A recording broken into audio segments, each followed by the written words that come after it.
Hello, this is Dan Henk, and welcome to another edition of the Skull Sessions. And today, my guest is Jennifer Ann Gordon. Is that correct? Did I get it correct? That is correct. You did it. So, Jennifer, what do you got going on?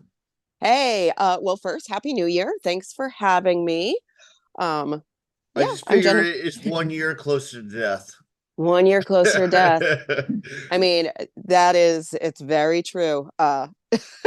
So yeah, I'm Jennifer Ann Gordon. I am a horror author. I also write kind of speculative memoir, creative nonfiction as well, and just dark fiction in general.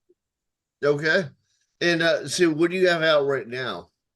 Well, my latest release, I even have it with me, is called The Japanese Box and Other Stories. This came out in August, and it is a collection of short fiction and a little bit of poetry. Are they kind of based on like Japanese myths and like legends and Um, fables?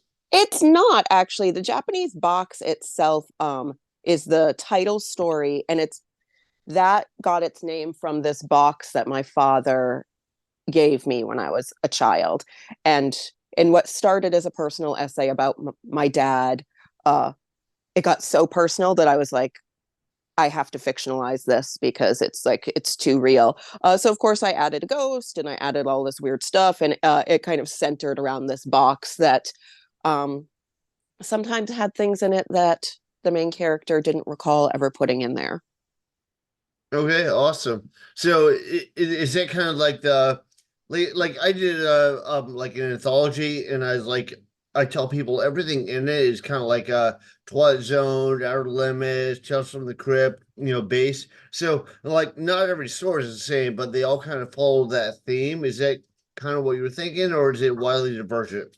Um, you know, they are all yeah, I was going to say they're all pretty similar except for one. They're very personal. I tend to write like psychological horror and things where like you'll be reading it going, "Oh, this could be, is this character suffering from mental illness? Is this character um being haunted by something otherworldly? We don't really know." So a lot of the stories are psychological horror like that, very personal, dealing with things like trauma and all the fun stuff. But I do have one story in there that is very very dark comedy, and that one's probably the one that is not similar. So when you say psychological horror, because it kind of means different things to different people. I know that authors hate to do this, but if you had to compare it to something else out there, so people would be kind of familiar with the rough territory covered, what would it be? I would probably say closer to like Shirley Jackson. Okay. Yeah, so and I know she was writing, like more gothic and psychological horror, but so yeah, it's not big on gore. It is slow creeping dread Well, and atmosphere. And is it kind of like a like my favorite is like the Richard Matheson style, like that older, like build up the backstory, and then yeah, the tension slowly builds up, so you're like, what the fuck? yes, As exactly. I opposed to love like Richard boom, gore Matheson. right in your face. Yeah. Yeah, I love Richard Matheson. So yeah, So that's kind of what we're thinking, like building up that way. And yeah. I mean, because it's short fiction, um, the build isn't kind of as obviously it's not as long as like when I write my novels. They are definitely a slow burn, and okay. until you get to the end and you're like, what the is happening here? Uh, I think I just thought of it, it just came across my mind, so I thought I'd mention. I think kind of like the modern incarnation of Richard Matheson would be like Neil Gaiman. Yeah. Oh, I love Gaiman because he really writes everything, which I Right. absolutely adore. Like everything from horror to dark fantasy. Um, he does it all. He's brilliant. Well, I think he has a great flow too. Like I've been following since the Sandman days, and Yes, I remember he had cool stories, but just the way he tells the stories have gotten so good over time. He could almost talk about nothing. And he'd be like, "I'm in." exactly. Like he could just read a phone book and I would just be like, okay, just yeah, he can do no wrong. And was a huge Sandman fan. Every few years I reread it in its entirety. I love it. Well, I think the early Sandman better. It feels like he kind of like maybe got kind of distracted, like his novel career was taking off. But like the later Sandman is not as concentrated on like horror stories. It's more like Hmm. kind of like the all the family relations and the connections and whatever. It's like I think his strength especially is telling great short stories or Yeah, great stories. Period. Like Neverwhere is amazing. You know, the Ghost Yard book. I don't know if you read the I Graveyard book. did. Yeah, yeah. Yeah. I love that. I love House at the end of the How's no, the that the ocean at the end. Lake? Ocean of Yeah, the Lake. Yeah, that's the new one. Yeah, it's awesome. really But, good. yeah, no, I really enjoy it, and that's one where I was reading. I was like, wow, his writing has gone so good because he'll talk about stuff and it just flows. There's none of Yeah. that kind of like awkward. You're like, okay, they kind of took me out of like the mood or whatever. But Hmm. all right, so let's talk about you. So we're talking about Neil Gaiman because I'm sure he And has I'll talk plenty of about Neil fans. Gaiman all day. All right, so what the compilation is what we have coming out right now? Is it already out? Is it It's coming out? out. It came out in August. I also have a few other novels that came out before that. My debut novel came out back in 2020. It's called Beautiful, Frightening, and Silent. It won the Kindle Award for Best Horror Novel of 2020. I also have a book called Pretty Ugly that came out in 2022, I think, which is a dystopian fiction, again, uplifting. Do you do more like dystopian fiction, kind of like The Stand or like a Yeah, swan song or something like that, or do you like involve something in it, like kind of like like the alien invasion, whatever? Like what do you no, how it's do you definitely approach more it? like The Stand. It's a Pretty Ugly is definitely like The Stand. I mean, in theme, it is about. Unfortunately, it's about a virus. I was writing it before COVID, and then COVID happened. I'm like, oh my gosh, they're gonna think it's about this, but it's basically about a virus that makes people's faces rot off, and it follows an Instagram influencer and a failed politician as they're kind of navigating through the end of the world. Cool. Yeah, I knew some. Right, like my last, full book that came out was called The End of the World, and right when COVID hit, all of a sudden sales shot up. It's like, but the sales of everything apocalyptic or dystopian shot up. Oh Um, yeah, I remember. I remember because I was like, yeah, lockdown happened and I was like, I had a book bub deal for one of my books and I was like checking the bestsellers list, obviously, like crazy all day. And for like so much of that day, it was like my book and Stephen King's The Stand were like number one and number two. And I'm like, well, I can't beat The Stand. right. Well, I heard because everybody talked about The Stand so much, and I just want to be different. So I read Swan Song, and people were like, "Oh, well, you should pick one or the other and read it." I'll probably go back and read The Stand because everybody tells me it's so good. But have you read Swan Song? I haven't read Swan Song. I have read The Stand 3 times though. It's really good. You enjoyed it? I did. I really did. I read it, back when I was a teenager, maybe when I was in college. And then I read it again a few years after that. And then my husband and I listened to the audio book together when we were moving from the Midwest to New England, where we live now. Lots of driving back and forth. And Uh, we listened to all 40 where did hours you of move it. from, and where did you move to? We were living in Columbus, Ohio, and now we live in the middle of nowhere in New Hampshire. Very rural, uh, lots of woods in a little town called Deering that nobody's ever heard of. Why did you move? This is originally where I'm from, New Hampshire, not this town. And yeah, really just wanted to go back home. And it's beautiful here. I love it.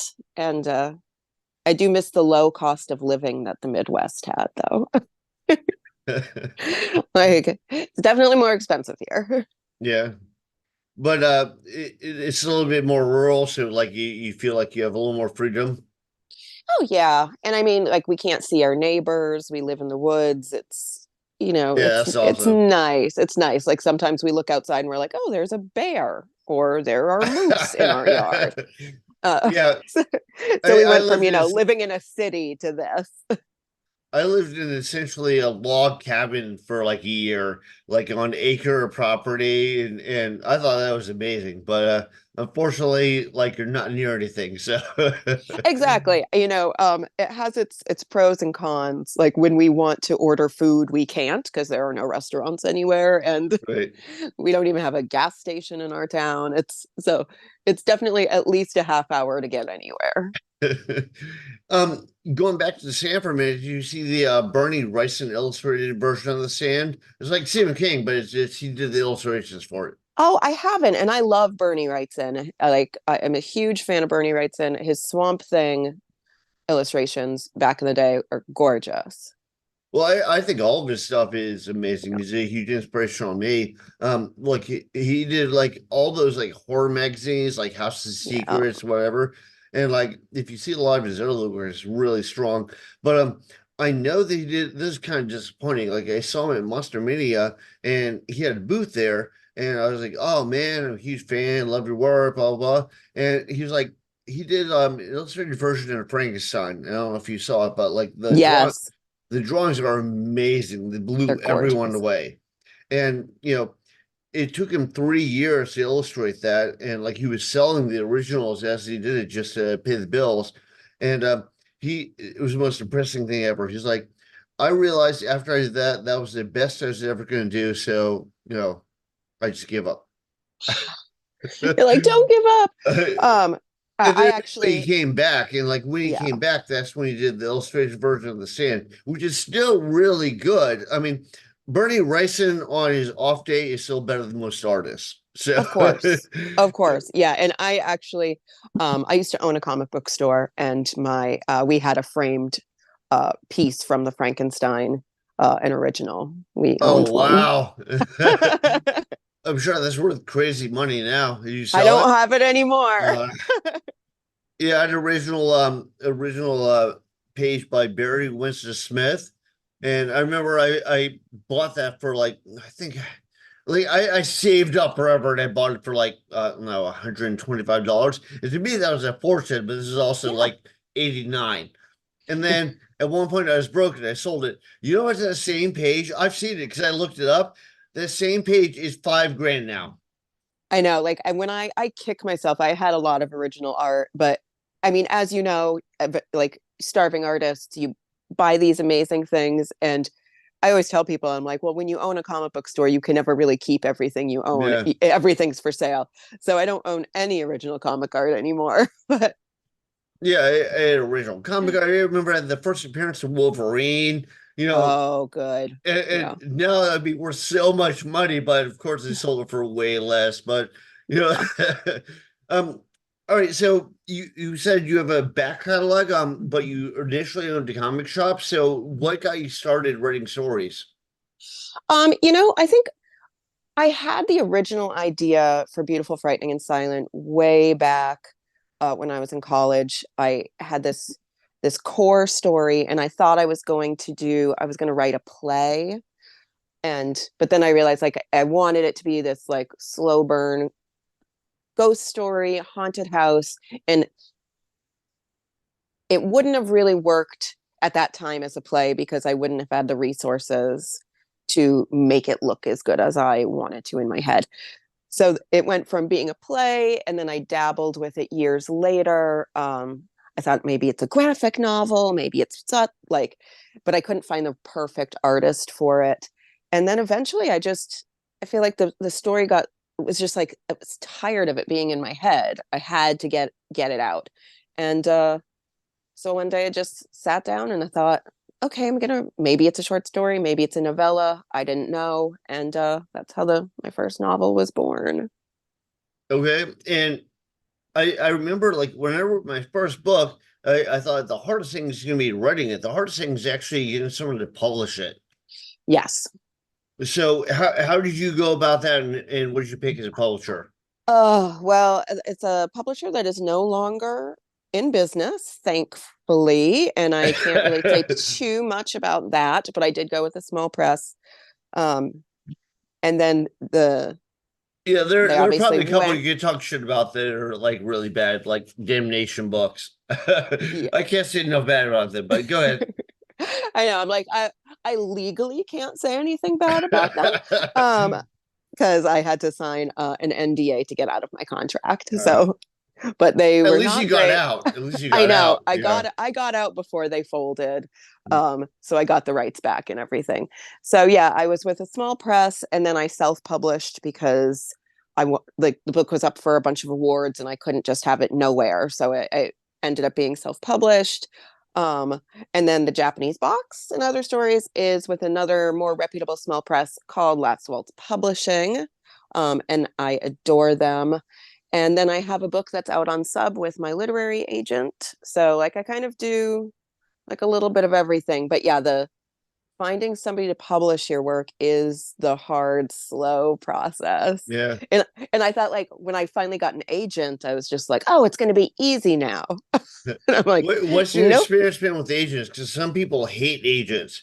I remember I ran myself by. The thing is, like, I originally wanted to be a comic artist. So, and I interviewed with like DC Comics and Marvel Comics, and that's right when they almost all went bankrupt.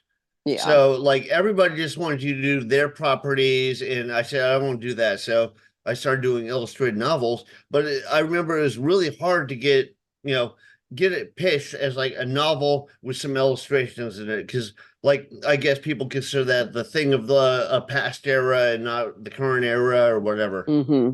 Yeah. I mean, it's tricky.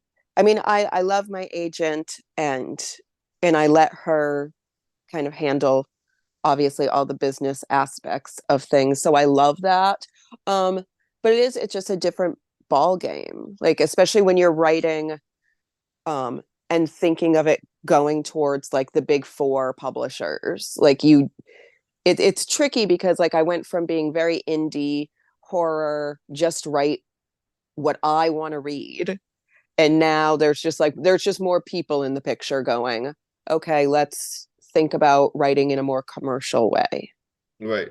which is Well, tricky. it's It's opened up a tricky to do. lot. Yeah. Yeah. Like Jeff Strand was talking about is like when he first started putting out ebooks, people were like, "Oh, fucking ebooks, they're not real books." Yeah. Now they're like, that's one of the best selling venues. Oh yeah. Oh yeah. I definitely sell way more ebooks than print copies. Like I sell a ton of print copies right when the book comes out, and then after that it's like all Is a drop, ebooks. yeah. Yeah. um, all right, so you're saying like you do a diverse array of stuff, or you don't stick with like one theme? Well, horror is definitely having a moment right now. So everything I write tends to be like a little bit in the horror world. That being said, the book that I have that's like out on sub right now is more women's fiction with some crime and and just general weirdness, but no ghosts. Do you think that like whatever events are going on in the world kind of influences people's takes on what they find to be the most like approachable, the most accessible, or what they want to read. Like for instance, like in the 80s, I remember most movies in the 80s, even if they were like a decent horror movie or action movie or sci-fi movie, they had to put some comedy in there. They're all Yeah. like kind of a lighter tone, Yeah. and as it gets more towards the present day, stuff gets darker and darker. Yeah. And I feel like, and there's so much horror, really great horror that's out right now. Um, and and I think, it's been good because I think the industry is kind of seeing it as a very viable thing right now. But because horror for years has been the lowest selling genre there is, and now I think people are seeing authors having really great success with it, and it's opening up the world for other horror writers and queer horror writers, and it's amazing. And Yeah, people aren't afraid to go real dark now. well, I think also people kind of went from the stereotype of like all right, horror is only like one dimensional, kind of like those No. old, like, like I like Lon Chaney and Boris Karloff and stuff like that, but like that was like very like simplistic compared to what's out now. Hmm. Like if you watch like the movie Martyrs, I thought the movie Martyrs was awesome, but it's like it's a complex plot that, yeah, a lot of very dark, horrific elements, but it's not like boom, flash in your face, horror movie. Right. No, exactly. It's yeah, because I mean, and I think like if I'm talking about horror films, I tend to like horror films the way I like my horror novels. Like I like them to be not necessarily in your face. Like really, really like subtle. Like my favorites are The Orphanage, The Others. I love The Little Stranger. So like and everything Mike Flanagan does is just perfect to me. So his version of Haunting of Hill House, Haunting of Bly Manor, Midnight Mass, Follow the House of Usher, which just came out Oh, in did he October. do So you good. saw the series Midnight Mass? Yes. So he has something to do with that? Mike Flanagan is the writer and director of those. Yeah. Okay. Yeah, I enjoyed Midnight Mass. Yeah. Um, I thought it was a Stephen King project, but it's not. Or did he endorse it or something? He probably endorsed it. Okay. Yeah, no, I definitely enjoyed it. All But I right. think Mike Flanagan's going to be doing a Stephen King project for Amazon. Okay. Do Yeah. you know what it is? Um, I can't remember, and I should know this. Um, Well, I'm sure it'll be everywhere, it's going to be with great. yeah. Yeah, Well, hopefully, I mean, some of his stuff is amazing. Like, and this is even like one of his favorites, but like The Stand is my favorite movie of all time. really. Yeah, or not The Stand, The Shining. I'm sorry, um, Oh, but it's like Stanley Kubrick is a master. You know, exactly. so like I know that that wasn't Stephen King's, um, Yeah, happiest he didn't like moment. it. Yeah, Yeah. but I love, like, I like Stephen King and I like Stanley Kubrick. I Hmm. mean, it's hard to beat like Full Metal Jacket or Clockwork Orange or Hmm. 2001. But yeah, but then like some of his stuff like The Mist was amazing.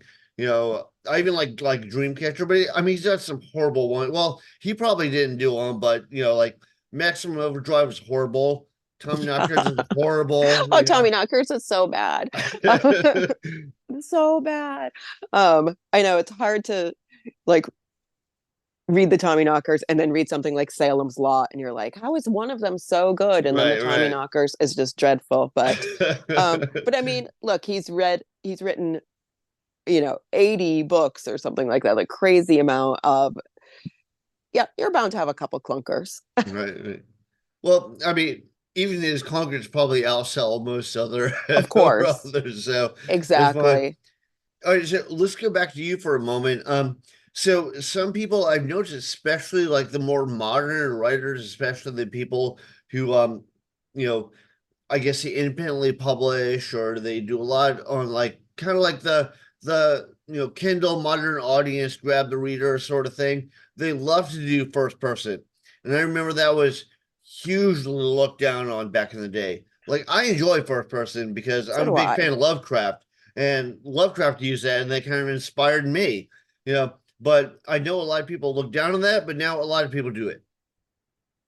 Yeah, the books that I have published right now, I haven't done first person. Um, I have one story in the Japanese box that's first person. But again, the book that I have out on sub for with my agent is written in first person, and that was the first time I had done that. And I think there's a lot of first person in like the thriller genre. Thriller and crime is a lot of first person, I've noticed. And I think I don't read romance, but I heard that a lot of romance authors use first person a lot too. And I I get like it because I think it really it really puts you as the reader directly in the story. Um, right. but that's some people don't like that. But Well, there's also, if you get technical about it, like it is actually a deep rabbit hole. It's like you can do present tense first person or past mhm, tense first person, yeah. and like pretty much like the things you just have to stick with one, otherwise you confuse people. But Yeah. I know present tense first person. After a while, you're like, dude, is this over? I can't be on the edge of my seat. Every like you feel like you're on the edge of your seat. But so like the one where you venture into first person, is it more past tense and more present tense? It's actually present tense. It's first person present tense.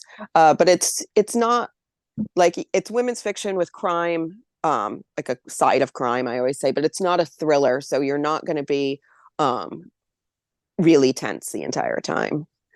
But for me, it was important because it's very character driven that people really get inside my character's head, and I so hopefully Okay, it'll work. and is that part of like a collection or anthology? Like it, my understanding is there's a shorter work of fiction. Is that correct? No, the one I'm talking about uh is actually it's a full length novel. It's out on submission right now. So who knows if it's ever going to get published? I don't know. Um, but I do have one short story in the Japanese box that is present tense. I mean, first person present tense. Actually, no, that one's first person past tense. Never mind. I'm like remembering it. I'm like, I wrote it so long ago. Right.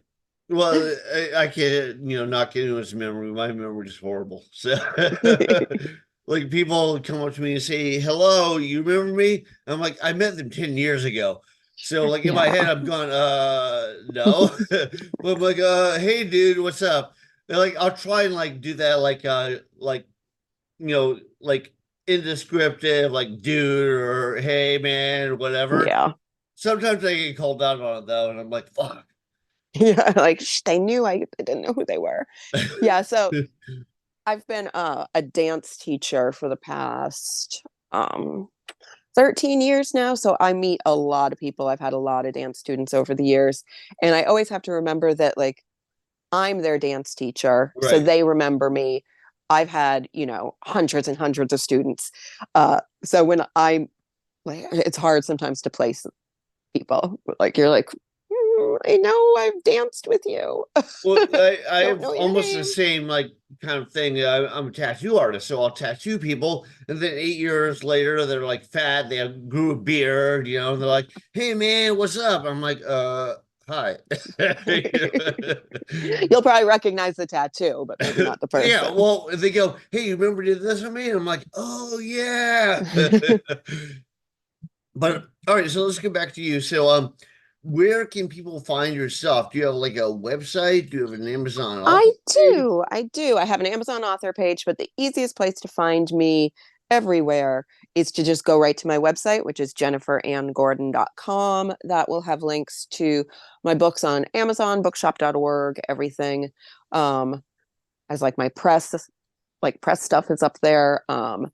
And yeah, jenniferandgordon.com. All my social media is there. I'm mostly active on Instagram and Facebook. I'm not on TikTok.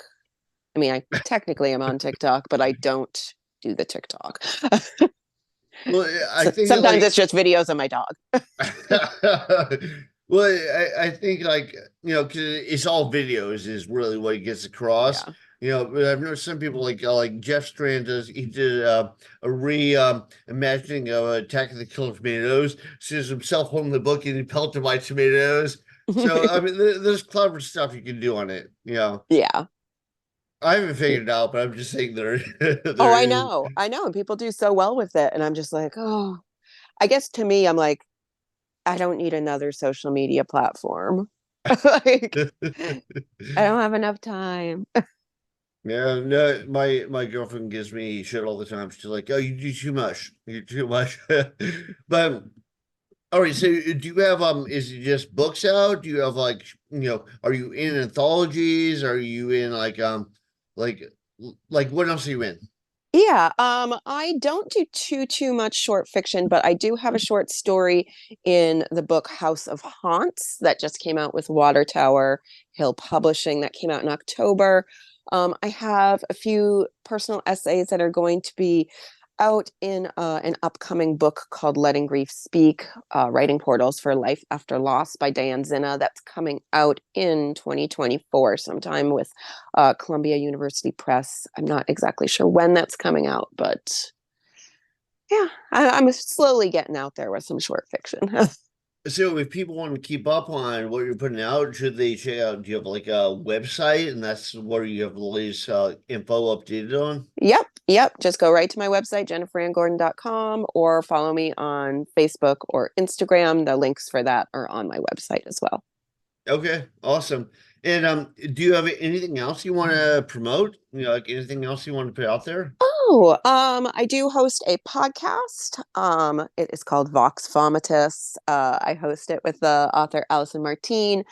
We are twice a month on Wednesdays. So you can find that also on my website and on Vox Vomitus on YouTube and on Facebook, where we talk to best-selling authors about what goes horribly wrong during the writing process. So we've been going strong for about 4 years now, so people can we do a lot of horror authors because I book the show, so I tend to book the authors I really like. Okay, is it like a video podcast? Is it an Yep, audio it's a podcast? video. Yeah, it's a video podcast. Then we upload the audio to like SoundCloud and everywhere. I don't do that part, so I'm like, I don't know where it ends up. But yeah, Well, it's that's what I do with video. this. I Yeah, put it on YouTube and then I put it in a Buzzsprout and it like goes out to like 40 different everywhere. channels. Yeah, Yeah. exactly. I'm like, and then it's just out in the world. But yeah, if people want, they can watch the video. Sometimes we dress up in crazy outfits and theme it up to whatever book we read. Uh, when we had Josh Mallerman on, we all just wore outfits based on the old TV show Twin Peaks. Which is one of my favorite. I'm old, so I I love remember it. that came out, and I was like, it blew everything else away. I was I like, know. this is so I was good. obsessed. I was younger and just like I fell in love with it. And so yeah, we all themed up our Twin Peaks. Ate pie. Although I did see when it came back for like 4 episodes, I was like, ah, I'm not feeling it. You I don't know. know if you saw it when it came back. Yeah, I didn't love it, Yeah. but I'm a huge David Lynch fan, but I was like, it mhm. still didn't it didn't do it for me. Yeah. Yeah. Classic Twin Peaks for me. Oh, definitely. Well, that's kind of the way it is with everything, right? Like movies, whatever. Yeah. Like the first Hellraiser was amazing. Like part five wasn't I know. nearly as amazing, But all right. So is there anything else people should look up for you, or just keep up with you on the website and see what Yeah, you're up just keep to? up with me on the website. Check out the podcast and yeah, everything's there. And what the anthology is out, or do you have another project coming out like in the near future? I don't have anything coming out really soon. Things kind of slow down when you start like being out on sub is a very slow, long process. So hopefully there'll be some traction there soon, but publishing kind of shuts down for the holidays. So hopefully I'll get some news soon. Okay, well, thank you very much, Jennifer, for being on this. And Thank you. do you have anything else you want to throw out there? No, we're all good. Thanks for having me.